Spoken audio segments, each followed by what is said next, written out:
Grading. Is it worth it or not? And what they don't want you to know.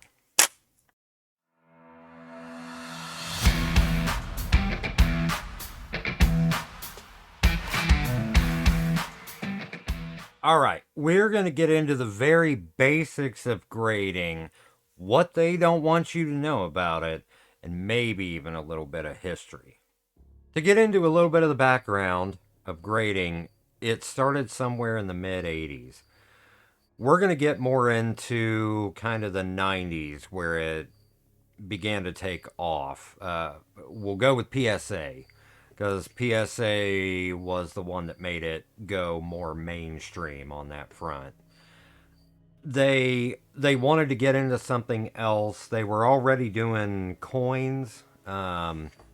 You saw a little bit of comic book grading that was happening kind of around the edges, but it was more into just collectibles as a whole.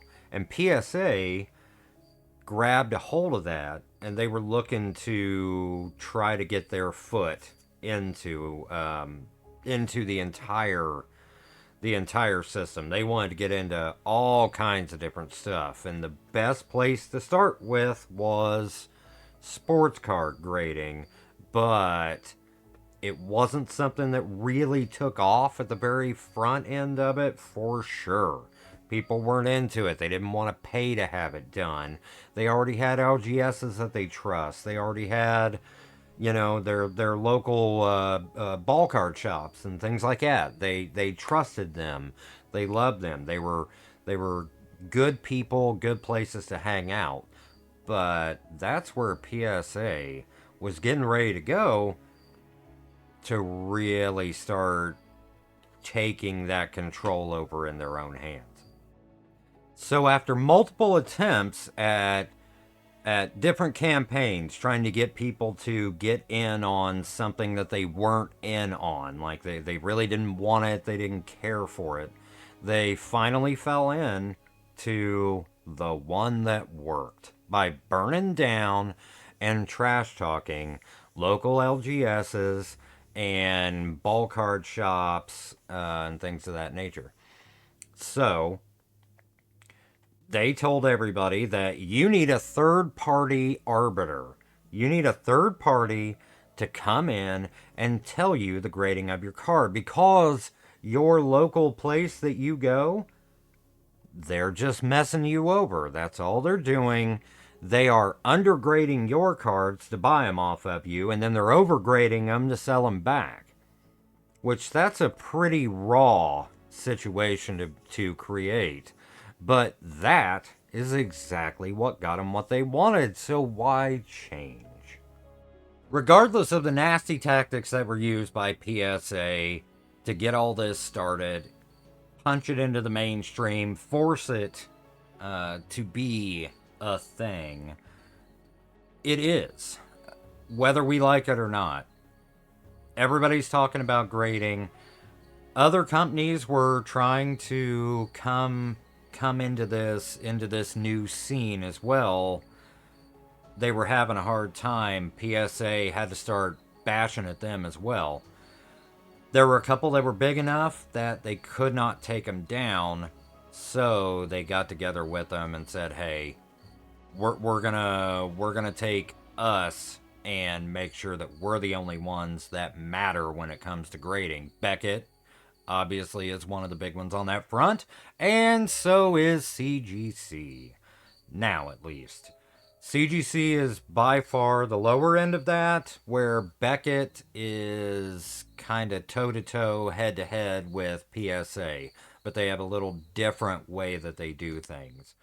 Now, without going down the rabbit hole of why all these companies suck, the three main ones that we brought up in this, they have some pretty substantial issues. But all of them do. In some shape, way, fashion, or form. People are human. Businesses are what they are. You can have some accidents here and there, but it seems like there's a pretty nasty stacking of incidents that are found on a regular basis with these three companies. especially being the somewhat current one with CGC, and they decided to get rid of their point 0.5, so then you could just send all your stuff in that was 9.5, and you'd get back tens. And then how many different tens do we have? There's just a multitude of different tens now. It's not just, oh, you have a 10, which is supposed to be perfect. Perfection is unattainable. It's impossible.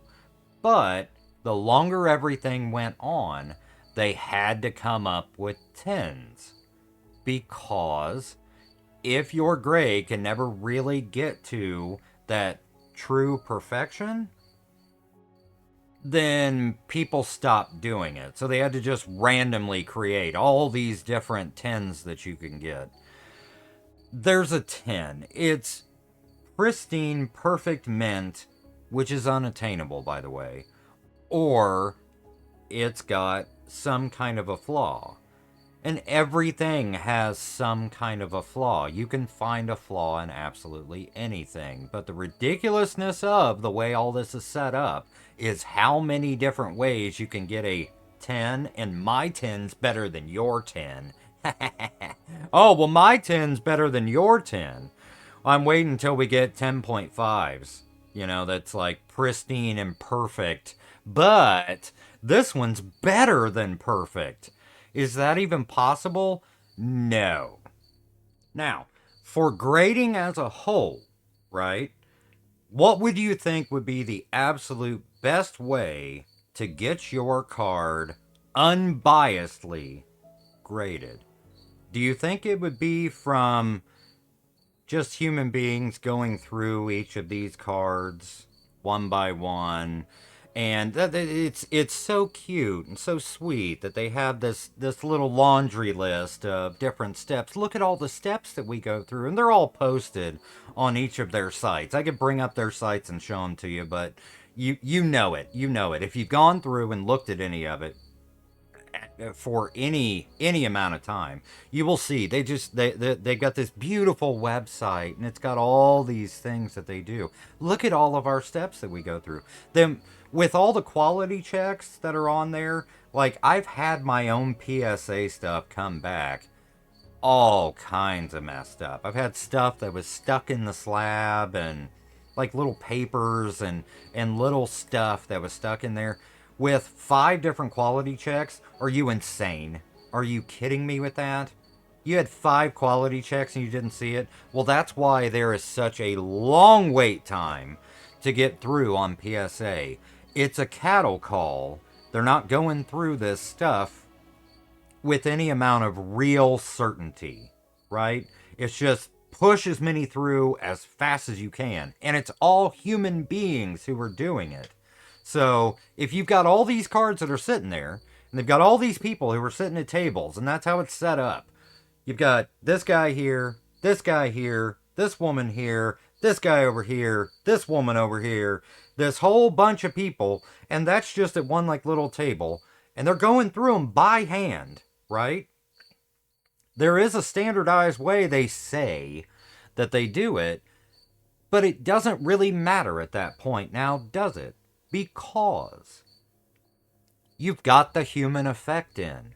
So that specific person's thoughts, feelings, how they visualize the edges, the sheen of the front of it, everything, that specific person who is looking at that specific card is giving their own opinion on the grading of that. Because when you put the human effect in, it is absolutely opinion, not complete fact. Because if you handed that card to the person who is next to them, they may come up with a different grade. Why? Because their opinion is different. I don't care what your list of standardized quality checks are. It really doesn't matter. Because it's human beings. So, you would think the best way to be able to do it in a completely unbiased situation would be to have a super high-end scanning equipment to be able to put the card into there.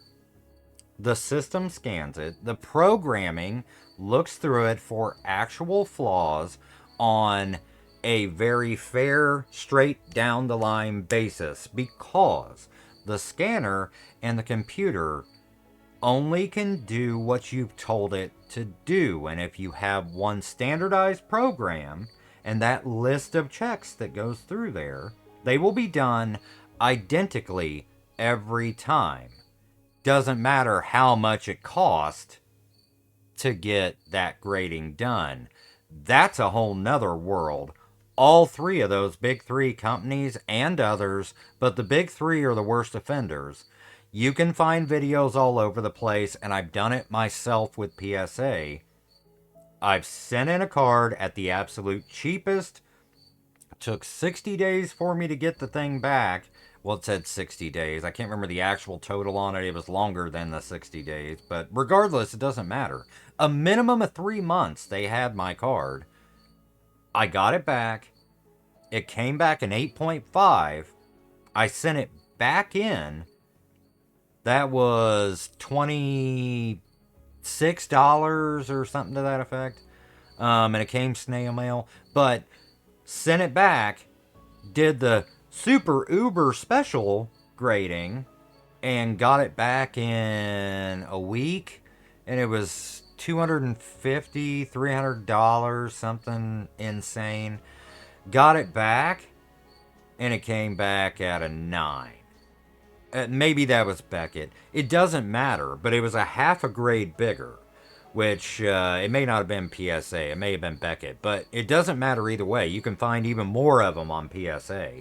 CGC falls the same way. So with all that, and you can get different grades by paying for them, cracking the thing open once you got it, and then go pay for the high-end grading, and you get a little better grade, that tells you everything that you need to know.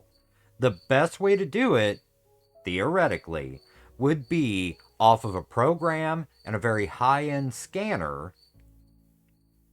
And there are companies that do that. Crazy, right? There are companies that are doing that. But PSA has successfully trash talked and buried them as well, even though the product is better for the consumer. Now, they've been doing this long enough. They don't want to have to go out and get all this equipment, because they have an insane amount of people that are sitting in their little booths and they're going through cards. They like the way it goes, and change is not something they are willing to go about. So, now that we have a really good idea of how the system works and how it's somewhat broken and it's kind of ridiculous, but until the collectors decide that it's time to change into something that is actually better for all of us, we're stuck in the system that we got. So should we do it or should we not? Well, it depends on what you're wanting to do. Are you looking to sell? If you're looking to flip cards, yes. Yes, you should. Regardless of how bad it is, regardless of how ridiculous the system is, if you go and look at it dollar for dollar, PSA and Beckett and CGC, they've won, right? Because you can get more money out of a card, and sometimes substantially more, depending on the grade, than what the card is actually currently going for on the market. So you can get substantially more for it. Heck, sometimes you can take a card that is, a 50-cent card and make it a $10 card if it grades out at a 9.5 Beckett or, a 10 something, whatever. Tens. But if it's a 10, or Beckett has like their 52 different tiers of 10s, so if it's like a 10 pristine gold platinum god of all 10s, then who knows? I mean, a 50-cent card that's hot garbage, you could, maybe get 50, $60 out of it. But yes, you should. Sadly, you should get it graded if you are looking to turn them. But you have to pre grade the card because if it comes in at like an 8 or less, then you wasted your money. As a general rule, you wasted your money. Unless it's a super high end card or it's a very vintage card, then you've wasted your money. All this new stuff that's coming out, I got a sad story for you guys. None of it's rare. Unless it's one of like the crazy serialized things like Wizards of the Coast did, which by the way, the one of one ring, yikes, right? Yank that thing out of a pack and grade it out at a 9. Solid. Well done, Wizards. Well done on that QC. But yeah, yes, yes. Short answer. Yes, you should get them graded, but you need to pre-grade them first. Should you get them graded by anyone other than the big 3? No, because it doesn't matter. Whatever money you're doing, you're throwing good after bad. Are these grading companies bad? No. There's a lot of them that are actually really good. There's a good fistful of them that are much better than the big 3. But it doesn't matter because the public has decided that those companies are not trustworthy. Why? Because PSA told us so. So that's what you kind of have to go off of. Beckett and PSA are the two top ones. If you've got a really high end card and you know that it's going to get a really substantial grade, for whatever reason, they are given more clout if it's PSA or Beckett. Sadly, again.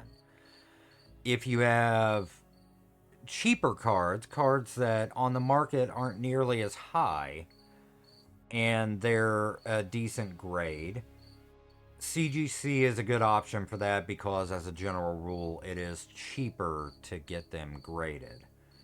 But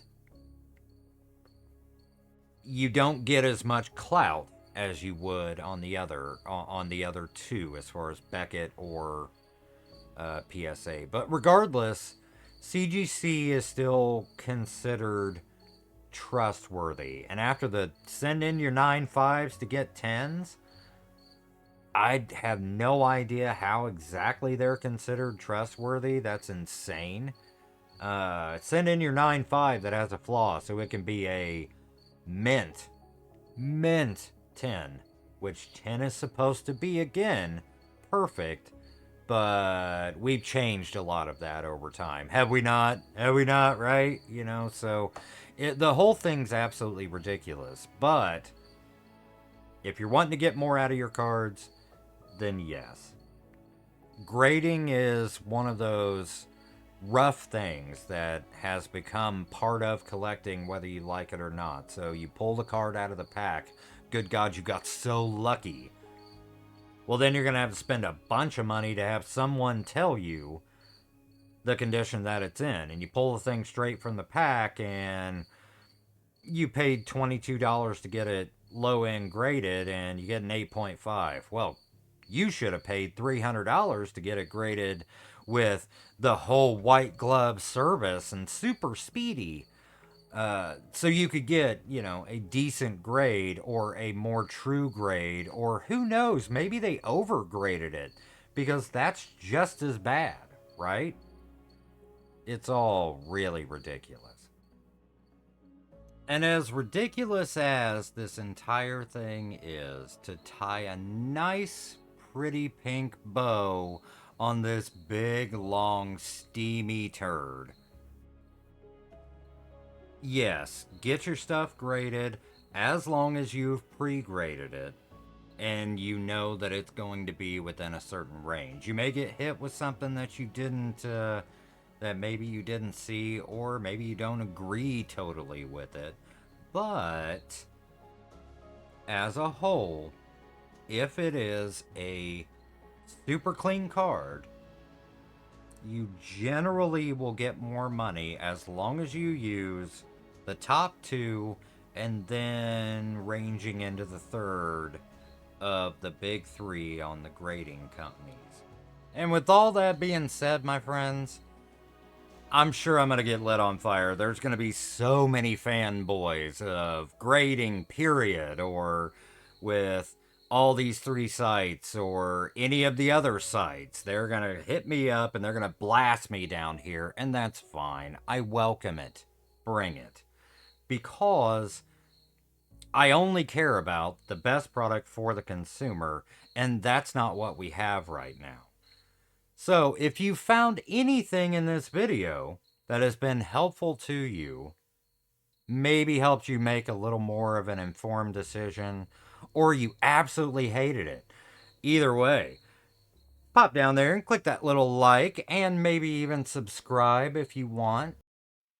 Don't forget to nerd responsibly and have your DM spayed or neutered.